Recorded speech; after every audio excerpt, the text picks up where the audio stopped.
नमस्कार दोस्तों, स्वागत है आपका हमारे चैनल पर। आ गए हम आपके लिए एक और बेहतरीन वीडियो लेकर। इस वीडियो में हम चर्चा करेंगे आनुवंशिकी के बारे में।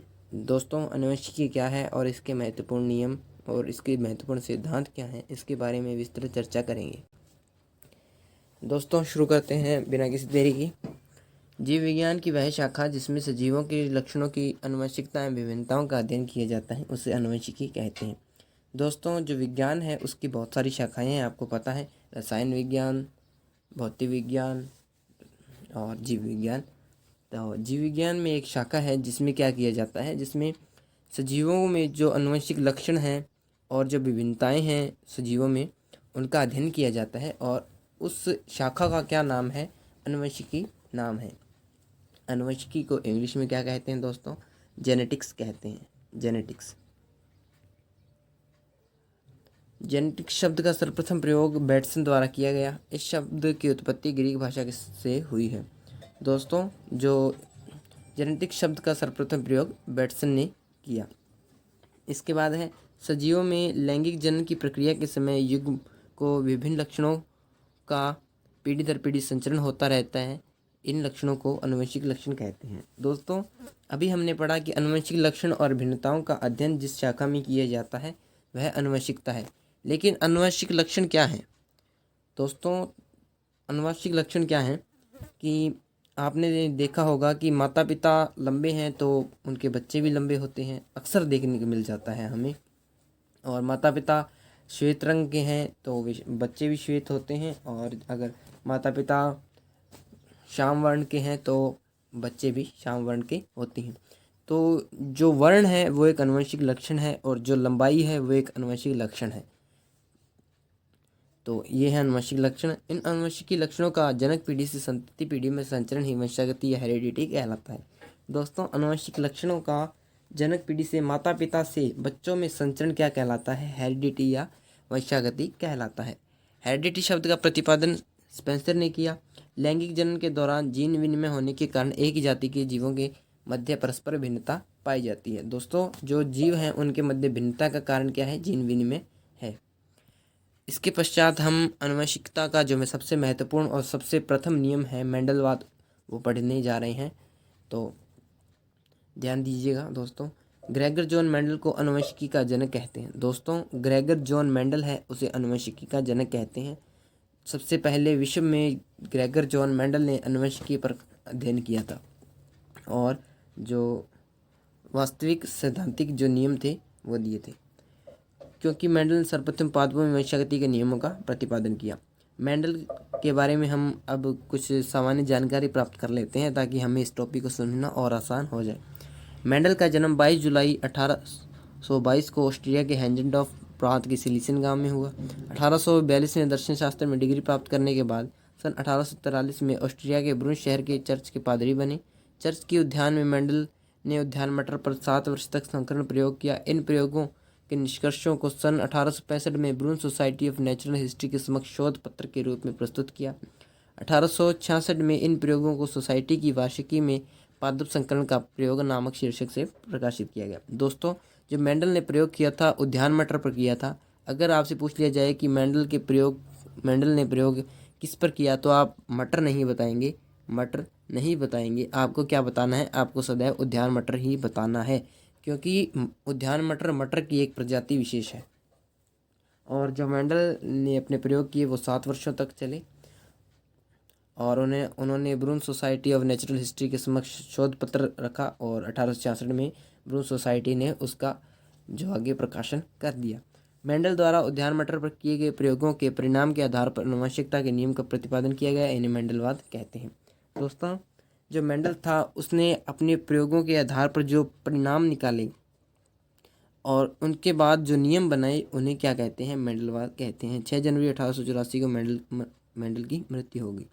इसके बाद दोस्तों क्या है? मेंडल की सफलता के कारण क्या है? मेंडल अपने प्रयोगों में क्यों सफल हुआ? उसकी सफलता के प्रमुख कारण क्या थे? मेंडल ने एक ही समय में एक ही लक्षण की वंशागति का अध्ययन किया। दोस्तों, मेंडल ने 7 वर्षों तक लगातार अपना प्रयोग जारी रखा और एक समय में एक ही लक्षण की वंशागति का अध्ययन किया। मटर के पादप में मेंडल ने 7 लक्षण बताए थे। तो उसने क्या किया? एक वर्ष में या एक समय में एक ही लक्षण की वंशागति का अध्ययन किया, यानी कि अगर उसने एक समय में, एक साल में उसने सोच लिया कि मुझे लंबाई पर कार्य करना है, लंबाई है लक्षण और मुझे लंबाई को लेकर चलना है और इसके सभी बारीकियों को समझना है, तो मैं इसे आसानी से या फिर बढ़िया तरीके से कर लूँगा। इस प्रकार मेंडल ने एक समय में एक ही लक्षण की वंशागति का अध्ययन किया। मेंडल ने अपने संकरण प्रयोगों के सभी आंकड़ों का सावधानीपूर्वक सांख्यिकी विश्लेषण किया। दोस्तों, मेंडल ने क्या किया कि जो अपने प्रयोग थे, संकरण के जो सभी महत्वपूर्ण आंकड़े थे, उनका क्या किया, सांख्यिकी विश्लेषण किया। सांख्यिकी विश्लेषण अर्थात उनको लिखित रूप में रख लिया, ताकि जब भी वह दूसरा प्रयोग करे तो पहले वाले प्रयोग को ध्यान में रखकर कार्य कर सके। दूसरा कारण हो गया। इसके पश्चात है तीसरा कारण। मेंडल ने अपने प्रयोग के लिए पादपों का चुनाव भी सावधानीपूर्वक किया। दोस्तों, जो मेंडल ने मटर के पादप चुने थे, उनका जो चुनाव था वो सावधानीपूर्वक किया। और इसके पश्चात मटर के पादप का चयन। दोस्तों, मेंडल ने मटर का पादप ही क्यों चुना, उसके स्थान पर अन्य पादप क्यों नहीं चुना, इसके क्या कारण थे, तो देखते हैं। दोस्तों, एक वर्षीय पादप होने के कारण कम समय में अनेक पीढ़ियों का अध्ययन संभव किया। दोस्तों, जो मटर का पादप होता है वो एक वर्षीय पादप होता है, यानी एक वर्ष में इसकी एक पीढ़ी पूर्ण हो जाती है। इसी कारण मेंडल ने मटर के पादप का चयन किया। इसका दूसरा कारण क्या था? द्विलिंगी पुष्प होने के कारण स्वपरागण के द्वारा समयुग्मजीय पादप अथवा शुद्ध वंशक्रम सरलता से प्राप्त किया जा सकता था। दोस्तों, अब हम समझते हैं द्विलिंगी पुष्प और स्वपरागण क्या चीज़ है। दोस्तों, आपको पता होगा कि जो पुष्प होता है उसके अंदर दो होते हैं, स्त्री केसर और पुंकेसर नामक केसर होते हैं दो। जिस पुष्प में ये दोनों उपस्थित होते हैं वो तो होता है द्विलिंगी पुष्प। यदि किसी पुष्प में इनमें से एक होता है तो उसे एकलिंगी पुष्प कहते हैं। इसके पश्चात अब आपको मैं बताऊंगा स्वपरागण क्या है। दोस्तों, जो द्विलिंगी पुष्प होता है उसमें स्वपरागण हो जाता है, क्योंकि दोनों लिंग उपस्थित होते हैं, जिसके कारण जो स्वपरागण हो जाता है। लेकिन जो एकलिंगी पुष्प होता है उसमें परपरागण करवाना पड़ता है। जो परपरागण होता है वो भंवरों द्वारा या वायु द्वारा होता है। इसके बाद है नंबर 3 पर है विपुसन विधि द्वारा कृत्रिम परपरागण आसानी से किया जा सकता है। दोस्तों, विपुसन विधि क्या है? विपुसन विधि दोस्तों, आपको मैंने बताया कि जो पुष्प होता है उसमें स्त्री केसर और पुंकेसर होता है। विपुसन विधि में क्या किया जाता है, किसी एक को हटा दिया जाता है। एक को हटा दिया, मान लीजिए स्त्री केसर को हटा दिया, तो उसमें पुंकेसर रह जाता है और पुंकेसर रहने के बाद कृत्रिम रूप से परपरागण करवाया जाता है। जो प्राकृतिक रूप से तो उनमें स्वपरागण होता है, लेकिन उसको हटाने के बाद कृत्रिम रूप से परपरागण करवाया जाना आसान हो जाता है।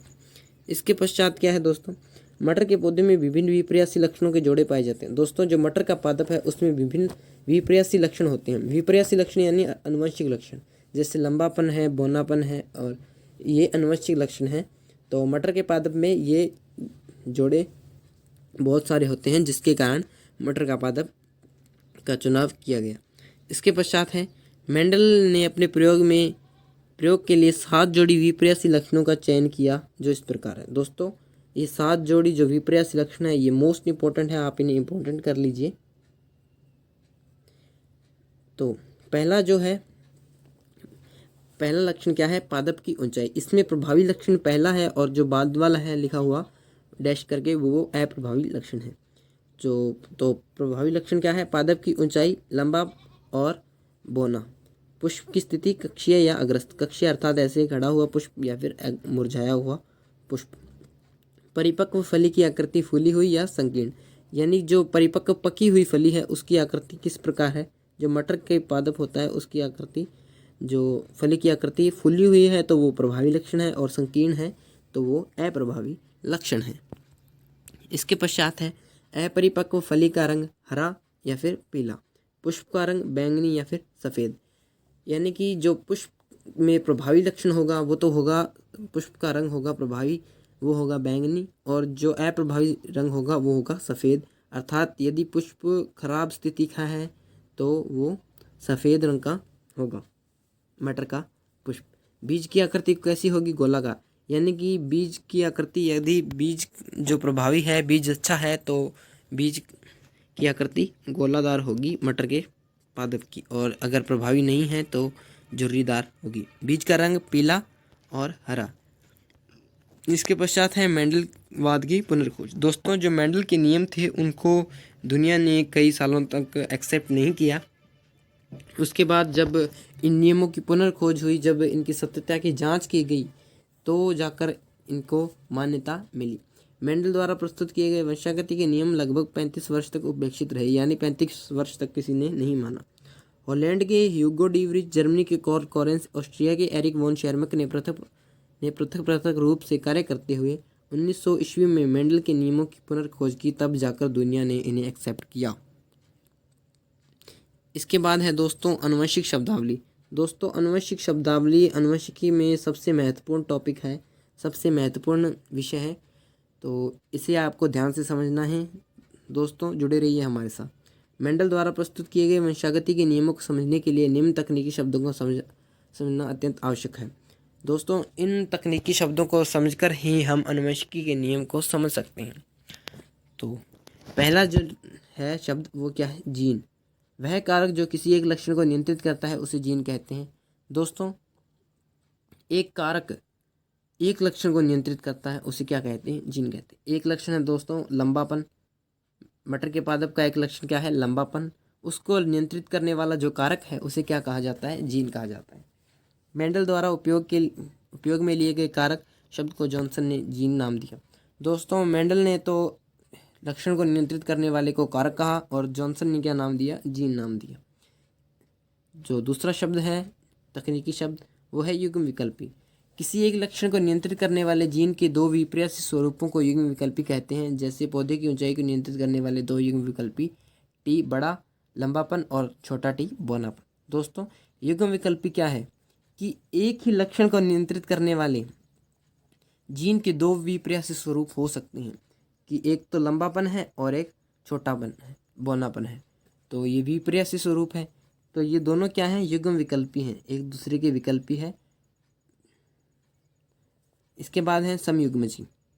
जब किसी लक्षण को नियंत्रित करने वाले जीन के दोनों युग्म विकल्पी एक समान हो उसे समयुग्मजी कहते हैं। दोस्तों, कि जो युग्म विकल्पी हैं वो दोनों एक समान हो, इस प्रकार या फिर छोटे दोनों एक समान हो, दोनों एक समान, एक बड़ा एक छोटा न हो, तो उसे क्या कहते हैं? समयुग्मजी कहते हैं। इसके बाद है विषम युग्मजी। इसका विपरीत हो जाएगा समयुग्मजी का, कि जब किसी लक्षण को नियंत्रित करने वाले जीन के दोनों युग्म विकल्पी असमान हो उसे विषम युग्मजी कहते हैं। दोस्तों, कि जो युग्म विकल्पी हैं बड़ा टी और बड़ा टी अगर हैं तो वो समयुग्मजी हैं, और बड़ा टी और छोटा टी है तो वो क्या है? विषम युग्मजी है। इसके पश्चात है लक्षण प्रारूप। किसी भी जीव की बाह्य प्रतीति को लक्षण प्रारूप कहते हैं। जैसे लंबे पौधे समयुग्मजी टीटी या विषमयुग्मजी टीटी हो सकते हैं। दोस्तों, किसी भी जीव की बाह्य प्रतीति को लक्षण प्रारूप कहते हैं। जिस प्रकार वो बाहरी रूप में दिखाई दे रहा है उसे हम क्या कहते हैं? लक्षण प्रारूप कहते हैं। यानी कि जो बड़ा टी और बड़ा टी दर्शाता है वो भी लंबा है, और जो बड़ा टी और छोटा टी दर्शा रहा है वो भी लंबा है। यह इसका बाह्य स्वरूप है जो हमें दिखाई दे रहा है, उसे क्या कहते हैं? लक्षण प्रारूप कहते हैं। इसके पश्चात है जीन प्रारूप। किसी सजीव की आनुवंशिक संरचना को जीन प्रारूप कहते हैं। जैसे शुद्ध या समयुग्मजी लंबा टी व अशुद्ध या विषमयुग्मजी बड़ा टी और छोटा टी। दोस्तों, जो बाहरी स्वरूप था उसे तो लक्षण प्रारूप कह दिया, लेकिन जो आंतरिक स्वरूप है, यानी कि एक तो बड़ा है और एक छोटा है, बाहरी स्वरूप में तो हम इसे लंबा कह सकते हैं, लेकिन आंतरिक स्वरूप में देखा जाए तो इसे लंबा नहीं कहा जाता, इसे कहा जाता है विषमयुग्मजी लंबा। लंबा तो है किंतु अशुद्ध है, किंतु विषमयुग्मजी है। इसके बाद है दोस्तों प्रभावी लक्षण। प्रभावी लक्षण क्या होता है दोस्तों? वह लक्षण जो F1 पीढ़ी में स्वयं को अभिव्यक्त कर पाता है उसे प्रभावी लक्षण कहते हैं। अर्थात जिस लक्षण ने स्वयं को F1 पीढ़ी में अभिव्यक्त कर लिया, जैसे लंबापन है, वो F1 पीढ़ी में यदि अभिव्यक्त हो जाता है तो उसे क्या कहते हैं? प्रभावी लक्षण कहते हैं। और जो अप्रभावी लक्षण होता है वो इसका विपरीत हो जाएगा। जो लक्षण F1 पीढ़ी में स्वयं को अभिव्यक्त नहीं कर पाता उसे क्या कहते हैं? अप्रभावी लक्षण कहते हैं। इसके बाद क्या है दोस्तों? एक संकर संकरण। वह संकरण जिसमें एक लक्षण की वंशागति का अध्ययन किया जाता है उसे एक संकर संकरण कहते हैं। दोस्तों, जिस संकरण में एक ही लक्षण यानी कि आपने मान लिया कि पौधे की आकृति मैंने ले लिया एक ही लक्षण, तो पौधे की आकृति का यानी एक ही लक्षण है, तो इसे क्या कहेंगे, एक संकर संकरण कहेंगे। इसके बाद जो अगर दो लक्षण ले लिए तो दो संकर द्विसंकर संकरण, और इसी प्रकार अगर तीन लक्षण ले लिए तो त्रिसंकर संकरण, और यदि मैंने बहुत सारे लक्षण ले लिए यानी कि 7 लक्षण बताए थे उनमें सातों के सातों मैंने ले लिए तो क्या कहलाएंगे, बहुसंकर संकरण। यानी 3 के बाद अगर आप कोई भी कितने भी लक्षण लेते हैं तो वो क्या कहलाते हैं, बहुसंकर संकरण कहलाता है। उसके बाद है परीक्षण संकरण। वह संकरण जिसमें F1 पीढ़ी का संकरण अप्रभावी लक्षण प्रारूप वाले जनक के साथ किया जाता है उसे परीक्षण संकरण कहते हैं। यानी कि F1 पीढ़ी में जो हमें संतति प्राप्त होती है उसका अगर हम अप्रभावी जनक के साथ, अप्रभावी जनक कौन सा होता है दोस्तों, जो टीटी होता है या फिर जो टीटी होता है वो क्या होता है, अप्रभावी लक्षण प्रारूप होता है, उसके साथ अगर F1 पीढ़ी का संकरण करवा दिया जाए तो क्या कहलाता है, उसे परीक्षण संकरण कहते हैं। उसके बाद है संकर पूर्वज या पश्च संकरण। वह संकरण जिसमें F1 पीढ़ी का संकरण दोनों जनकों में से किसी एक के साथ किया जाता है संकर पूर्वज संकरण कहलाता है। उसके बाद दोस्तों यानी कि F1 पीढ़ी का अप्रभावी लक्षण प्रारूप के साथ संकरण करवाने पर तो हम कह रहे थे उसे परीक्षण संकरण या टेस्ट क्रॉस। लेकिन संकर पूर्वज या पश्च संकरण क्या है, वह संकरण जिसमें F1 पीढ़ी का संकरण दोनों जनकों यानी कि 2 जनक होते हैं उनमें से किसी एक के साथ भी करवा दिया जाए तो उसे पश्च संकरण कह सकते हैं। उसके बाद है व्युत्क्रम संकरण। वह संकरण जिसमें ए पादप टीटी को नर व बी पादप को मादा जनक के रूप में प्रयुक्त किया जाए तथा दूसरे संकरण में पादप एक को मादा और दूसरे को नर बना दिया जाए। यानी कि दोस्तों जिस क्रॉस में क्या हो, पहले तो एक को क्या मान लिया नर और बी को मादा मान लिया, उसके बाद क्या किया दूसरा जो संकरण करवाया उसमें ए को मादा मान लिया और बी को नर मान लिया, तो इसे क्या कहते हैं, व्युत्क्रम संकरण कहते हैं। इसके बाद नंबर 16 पर जो है वो है जनक पीढ़ी। संतति प्राप्त करने के लिए जिन पादपों का संकरण करवाया जाता है उन्हें जनक पीढ़ी कहते हैं। दोस्तों ये तो मात्र लिखने से स्पष्ट हो गया कि संतति प्राप्त करने के लिए जिनका आपस में संकरण करवाया जाता है वे होते हैं जनक पीढ़ी। और F1 पीढ़ी क्या होती है, जनकों के संकरण से प्राप्त प्रथम पीढ़ी को F1 पीढ़ी कहते हैं, और F2 पीढ़ी F1 पीढ़ी के संकरण से प्राप्त संतति F2 पीढ़ी कहते हैं।